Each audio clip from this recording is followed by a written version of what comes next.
दिल्ली से हमारे सहयोगी आदित्य हमारे साथ जुड़ गए। आदित्य, आपने मास्क लगाया हुआ है और इसी से अंदाजा लगाया जा सकता है कि इस वक्त वहां की आबो हवा में खड़ा हो पाना भी कितना मुश्किल हो गया है। आदित्य, क्या लग रहा है कि क्या कुछ अब कदम उठाते हुए नजर आ रहे हैं अधिकारी जमीन पर, अगर बात की जाए तो? क्योंकि लगातार जो मीटिंग है वो तो हो ही रही है, बड़ी बड़ी बातें तो हो ही रही हैं, लेकिन क्या जमीन पर असर दिख रहा है?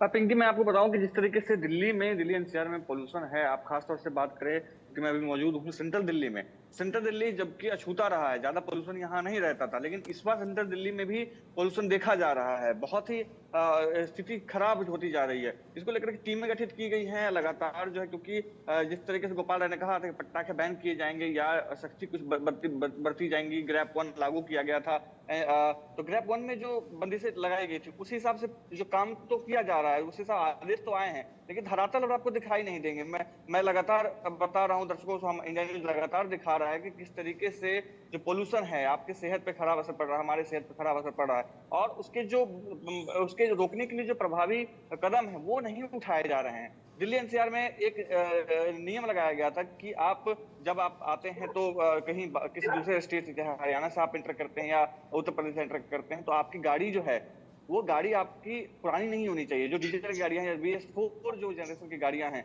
उस गाड़ी से पहले की वाली गाड़ियां नहीं आनी चाहिए, एंट्री नहीं होनी चाहिए दिल्ली एनसीआर में। लेकिन आप देखेंगे कि सिर्फ जो नोएडा और दिल्ली के बीच में जो रास्ते हैं वहां पर आपको पुलिस वाहन जो प्रदूषण है करते हुए आपको दिखाई देगी। बाकी आप किसी भी क्षेत्र में चले जाइए, वहां पर आपको कोई भी रोकने वाला नहीं होता, कोई भी टोकने वाला नहीं होता। तो सीधा सीधा वो जो है वो प्रवेश करते हैं दिल्ली में, जिसका असर जो है दिल्ली के एयर क्वालिटी इंडेक्स पर पड़ता है। एयर क्वालिटी इंडेक्स से आमतौर पर हम ये समझते हैं कि सिर्फ सांस लेने में दिक्कत हो सकती है, बच्चों को दिक्कत हो सकती है, या जो बुजुर्ग हैं उनको दिक्कत हो सकती है। इसके और भी शोध कई सारे आए हैं, जिससे ये पता चला है कि अल्जाइमर की बीमारी बच्चों लोगों में हो रही है। अभी अगस्त महीने में एक रिपोर्ट आई थी जिसमें ये पता चला था कि मानव मस्तिष्क में धूल के कण पाए गए हैं, जिससे उनको भूलने की बीमारी या मन मस्तिष्क से जुड़े जो बीमारियां हैं वो उत्पन्न हो रही है। वो इतने छोटे कण होते हैं होते हैं कि वो। ठीक है आदित्य, आएंगे आपके पास। रुक कर लेते नोएडा का, जहां से हमारे सहयोगी महेंद्र माही हमारे साथ जुड़े हुए हैं। महेंद्र, क्या कुछ नोएडा का AQI है? क्या सुबह के वक्त छिड़काव करती गाड़ियां कुछ नजर आ रही हैं क्या सड़कों पर? उसका उसका असर। देखिए पिंकी, अगर आज की एयर क्वालिटी इंडेक्स की बात करें तो नोएडा का है 220 और ग्रेटर नोएडा का है 240 के और 250 के आसपास। तो अगर कंपैरिजन करें पिछले 24 घंटे के मुकाबले, तो आज नोएडा में थोड़ी राहत है, क्योंकि कल रात से ही जो हवा है उसकी गति तेज हो गई थी। और जब हवा की गति तेज होती है तो जो पॉल्यूशन होता है उसमें कहीं ना कहीं राहत मिलती है, और जो एयर क्वालिटी इंडेक्स है वो नीचे की तरफ आता है। मगर ये कोई अच्छे संकेत नहीं है।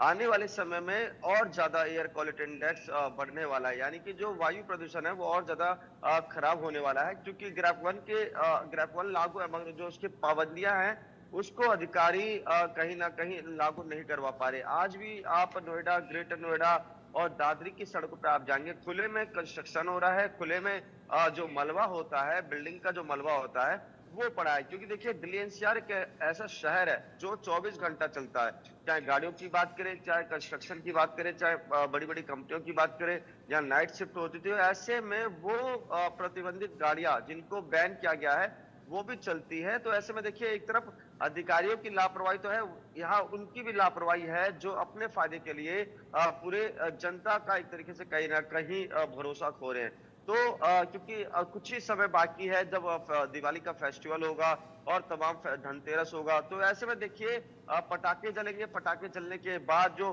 पॉल्यूशन का लेवल है वो बहुत ज्यादा बढ़ने वाला है। क्योंकि हमने देखा हर साल जो रिकॉर्ड होता है वो खुद ब्रेक होता जाता है। पिछले साल आपने देखा किस तरीके से पूरे दिल्ली एनसीआर में जो एयर क्वालिटी इंडेक्स है वो 600 के पार पहुंच गया था, जबकि सामान्य एक आदमी एयर क्वालिटी इंडेक्स के लिए रहना चाहिए 50 से 70 रहना चाहिए। यानी कि सोचिए, सीधा 90% की बढ़ोतरी होती है दिल्ली एनसीआर में, और पूरा दिल्ली एनसीआर एक तरीके से गैस का चैम्बर बन जाता है। और ये सबको पता है, ये हमें नहीं पता, ये सबको पता है कि अक्टूबर, नवंबर, सितंबर के महीने में जो पॉल्यूशन में होता है दिल्ली एनसीआर वो पीक पे होता है। मगर उसके बावजूद भी मेरे समझ नहीं आता, जो जनता इन राजनेताओं को वोट देती है, सांसद बनाती है, विधायक बनाती है, मुख्यमंत्री बनाती है, वो हम सबको मरने के लिए क्यों छोड़ देते हैं? क्योंकि हम हर साल रिपोर्टिंग करते हैं और पिछले कई सालों से लगातार ये हकीकत हम लोग बताते हैं कि देखिए, अगस्त के बाद जो महीना होता है वो पॉल्यूशन वाला होता है। तैयारी आप लोग कर लीजिए, पॉल्यूशन लगातार बढ़ता रहता है, यानी कि जो एयर क्वालिटी इंडेक्स है वो 100 के आसपास रहता है। मगर जैसे ही अगस्त का महीना शुरू होता है वो 220 पहुंच जाता है, 250 पहुंच जाता है। मगर उसके बावजूद भी चाहे अधिकारियों की बात करें, चाहे विधायकों की बात करें, चाहे सांसदों की बात करें, और वो एक पार्टी के नहीं, मैं सभी पार्टी के लिए बात कर रहा हूं। क्योंकि दिल्ली में अगर आप देखें तो सरकार बेशक आम आदमी पार्टी की है, मगर मौजूदा वहां जो तमाम सांसद हैं वो बीजेपी के हैं। तो वो एक दूसरे पे आरोप लगाते हैं और कहीं ना कहीं पराली तो केवल एक बहाना है, इनको अपनी एक पॉलिटिक्स चमकानी होती है। मुझे नहीं लगता कि पराली को लेकर कोई इतना ये हाय तौबा मचाते हैं, मगर सरकारों को लेकर ये जरूर हाय तौबा मचाते हैं। ऐसा लगता है कि पॉल्यूशन कंस्ट्रक्शन नहीं, पराली नहीं, और जो जहरीले गैस है वो नहीं कर रहे, पॉल्यूशन सरकारें कर रही है। तो ऐसे में मुझे लग रहा है सरकारों को थोड़ी गंभीरता दिखानी चाहिए अपनी जनता के, जो जनता उनको वोट देती है, जो जनता उनको विधायक सांसद बनाती है, जो जनता इनको सत्ता दिलाती है, सत्ता के वो सारे सुख दिलाती है। मगर उसके बावजूद भी मुझे लगता है जो सरकारें हैं, जो तमाम प्रतिनिधि हैं, वो कहीं ना कहीं जनता के साथ अन्याय कर रहे हैं। सोचिए, जो दिल्ली एनसीआर अपने अच्छे कामों के लिए जाना जाता था, यानी कि अगर आप देखेंगे तो यहाँ बड़ी बड़ी इमारतें हैं, काफी बड़े बड़े मॉल है। एक समय हुआ करता है अर्थात कि लोग दूसरे राज्यों से दिल्ली एनसीआर आना चाहते थे, यहाँ घूमना चाहते थे, ठंड के मौसम में ज्यादा यहाँ विजिटिंग होती है। मगर आज लोग कोशिश करते हैं कि ठंड में यहाँ ना आए, क्योंकि उनको पता है अगर हम यहाँ ठंड में आते हैं, यानी कि अक्टूबर नवंबर में आते हैं, तो कहीं ना कहीं हमारे जो फेफड़े हैं वो खराब हो सकते हैं, हमारी आंखों में जलन हो सकता है, हमें खांसी की समस्या हो सकती है। तो सोचिए, एक कह सकते हैं अपमान होता है अच्छे एक स्तर पर, राष्ट्रीय स्तर पर, मगर उसके बावजूद भी ना ही अधिकारी को कोई बात समझ आती है, ना जनता जो विधायक होते हैं ना उनको कोई बात समझ आती है, ना सरकार को बात समझ आती है। मगर समझ नहीं आता, ये सब होने के बावजूद भी जो अधिकारी है वो भी अपने दफ्तर से बाहर नहीं निकलते, क्योंकि देखिए उनके दफ्तरों में या विधायकों के आवासों में, उनके घरों में एयर प्यूरिफायर लगाए, लाखों लाखों रुपए का एयर प्यूरिफायर होता है, तमाम सुविधा होती है। मगर इस बीच जो मरता है वो आम जनता है, वो मासूम बच्चे हैं जो सुबह के वक्त अपने स्कूल जाते हैं, वो नौजवान है जो सुबह के वक्त अपने दफ्तर कॉलेज जाते हैं, दफ्तर जाते हैं, वो मिडिल मैन है जो पूरे दिन बाहर रहकर अपने घर का खर्चा चलाता है, वो इस जहरीली हवा लेने के लिए मजबूर है। मगर समझ नहीं आता आखिर कौन सा चश्मा सरकारों ने लगा रखा है कि उनको ये पॉल्यूशन नहीं दिखता, चाहे हम एयर पॉल्यूशन की बात कर ले या वाटर पॉल्यूशन की बात कर ले। कुछ ही दिन बाद छठ पूजा है, जो स्थिति हमारे संवाददाता ने दिखाई थी वो सच में एक तरीके से सरकारों की पोल खोलने वाली स्थिति थी कि कैसे कालिंदी कुंज में 4 फीट तक जो जहरीली झाग है, वहां जो हमारे जो छठ व्रती होती है, जो कहा जाता है कि जो छठ पूजा होता है पूरा आस्था का पूजा होता है, संयम का पूजा होता है, और ऐसे में सोचिए उस जहरीले पानी में वो डुबकी लगाएंगे और लोग अब जा रहे हैं। हमने देखा किस तरीके से, चाहे हिंडन नदी की बात करें, कालिंदी कुंज नदी की बात करें, यमुना की बात करें, तमाम नदियां जो दिल्ली एनसीआर में बिल्कुल पूरी तरीके से काली पड़ चुकी है। केमिकल वहां इतना बहा दिया जाता है। बड़ी बड़ी जो फैक्ट्रियां हैं, अगर आप देखेंगे दिल्ली के जितने भी आउटर एरिया वहां पे जितनी भी केमिकल वाली फैक्ट्रियां होती है, उसका सीधा गंदा पानी नदियों में जाता है। तो ऐसे में समझ नहीं आता, जो एनजीटी जो छोटी छोटी बातों के लिए नोटिस भेज देता है, मगर यहाँ आके पता नहीं, ऐसा लगता है ये अपनी रिश्तेदारी निभा रहे हैं या इनका कोई जानने वाला है, ये समझ नहीं आता। क्योंकि देखिए पहले ही कहा गया है कि पॉल्यूशन एक दिन में कम नहीं होगा, पॉल्यूशन एक महीने में कम नहीं होगा। पॉल्यूशन अगर आपका काम होगा वो 365 दिन में होगा, यानी कि पूरे साल आपको काम करना होगा। तमाम जो एजेंसियां हैं उसमें जो अधिकारी बैठे हैं अच्छे पद पर, लाखों रुपए उनकी सैलरी है, तमाम सुविधाएं उनको मिलती है, गाड़ी बस बंगला सब मिलता है, मगर उसके बावजूद काम नहीं करना होता।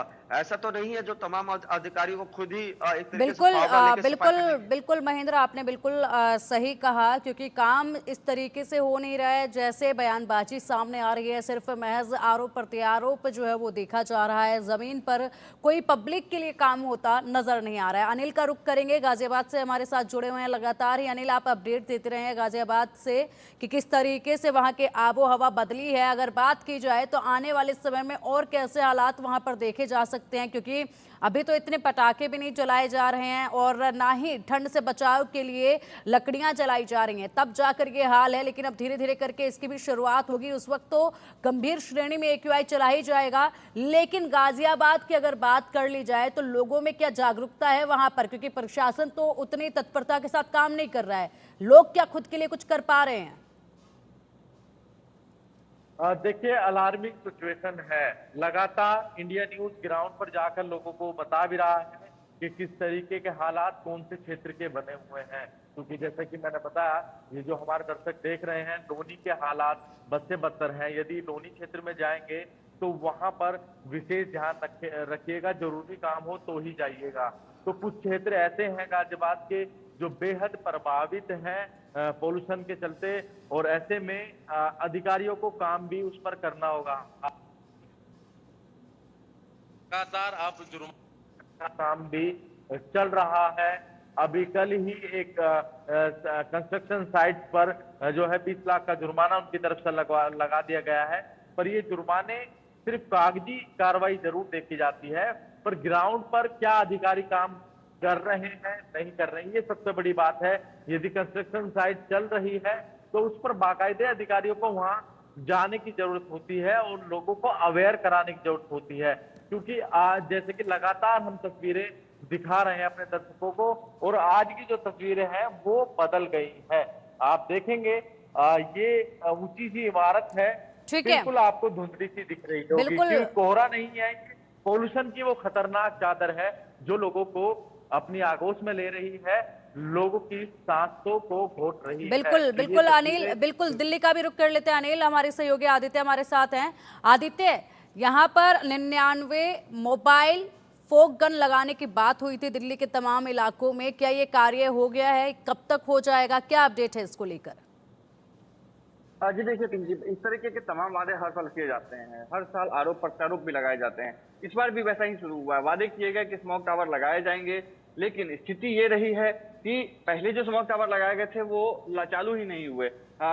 जो आम आदमी पार्टी से जो राज्यसभा सांसद हैं, जो लोग हैं, जो जितने भी नेता हैं, वो सब हमेशा ये कहते रहे हैं कि इस तरीके के जो प्रयास वो किए जा रहे हैं। जैसे अगर हम बात करें, स्वाति मालीवाल ने कल ट्वीट किया था कि कुछ ऐसे टावर, जैसे सीपी में बहुत सारे ऐसे जगह हैं जहां पर इस तरह के स्मोक टावर लगाए गए थे, लेकिन वो काम ही नहीं कर रहे हैं। जो पिछले साल काम नहीं कर रहे हैं उसको इस साल भी कैसे कंटिन्यू किया जा सकता है? नए टावर लगाने की बात करते हैं।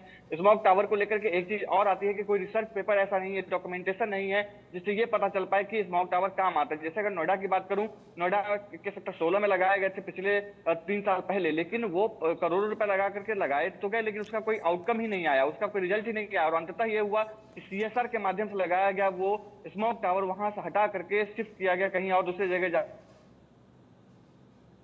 बिल्कुल ठीक है आदित्य, आएंगे आपके पास। और फिलहाल नोएडा से हमारे सहयोगी महेंद्र भी हमारे साथ जुड़े हुए हैं। महेंद्र, क्या कुछ लग रहा है आपको कि चलिए प्रशासन तो बिल्कुल लापरवाह है वहां पर, जिस तरीके से आपने बताया कि कोई कार्य वहां पर होता नजर नहीं आ रहा है। अगर बात की जाए तो जनता की, क्या जनता कुछ नजर आ रही है, अलर्ट होती जिस तरीके से पॉल्यूशन बढ़ रहा है? क्या जनता के व्यवहार में कुछ बदलाव देखा जा रहा है कि हाँ, हमें धूल मिट्टी ज्यादा नहीं उड़ानी है, लकड़ियां नहीं जलानी है, इसके अलावा जितना हो सकता है कि गाड़ी को पूल करने का ही सोचे तो बेहतर होगा, पॉल्यूशन उससे कम होगा?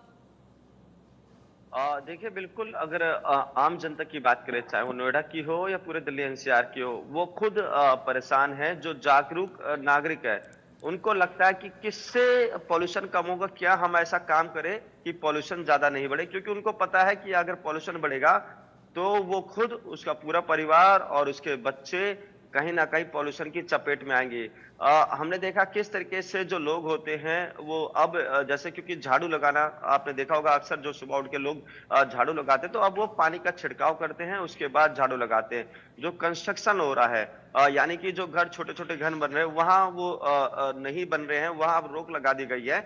यानी कि जो आम जनता है वो कहीं ना कहीं अपनी पूरी भागीदारी निभा रही है कि पॉल्यूशन ज्यादा ना बढ़े, और लोग इसका कहीं ना कहीं रूल फॉलो भी कर रहे हैं। क्योंकि हमने देखा नोएडा के खासकर सड़कों पर, मगर यहाँ समस्या ये उत्पन्न होती है, जो नोएडा प्राधिकरण के कर्मचारी है, यानी कि जो सुबह सुबह सड़कों पे झाड़ू लगाते हैं या जो मशीनों से नोएडा की सड़कों को सफाई होती है, तो वहाँ कहीं पानी का छिड़काव नहीं होता और खुले में कहीं ना कहीं झाड़ू लगाया जाता है, और जिसके बाद जो धूल उड़ती है वो पेड़ों के पत्तों पे जाती है, और उसके बाद जो पॉल्यूशन का लेवल है वो और बढ़ता जाता है। क्योंकि जब जब पॉल्यूशन की जो परत होती है वो मोटी होती है, यानी कि PM2 का लेवल बढ़ता है, तो आप समझ लीजिए वो आपके स्वास्थ्य के लिए काफी हानिकारक होता है। ऐसे में स्वास्थ्य विभाग भी कहता है कि कोशिश करिए कि घर से कम निकले, और जिनको अस्थमा की बीमारी है या साइनस की प्रॉब्लम है या जिनकी आंखों में जलन है या जिनको खांसी की समस्या है, वो बाहर ज्यादा ना निकले, क्योंकि अगर वो बाहर निकलेंगे उनकी जो परेशानियां ठीक हैं है।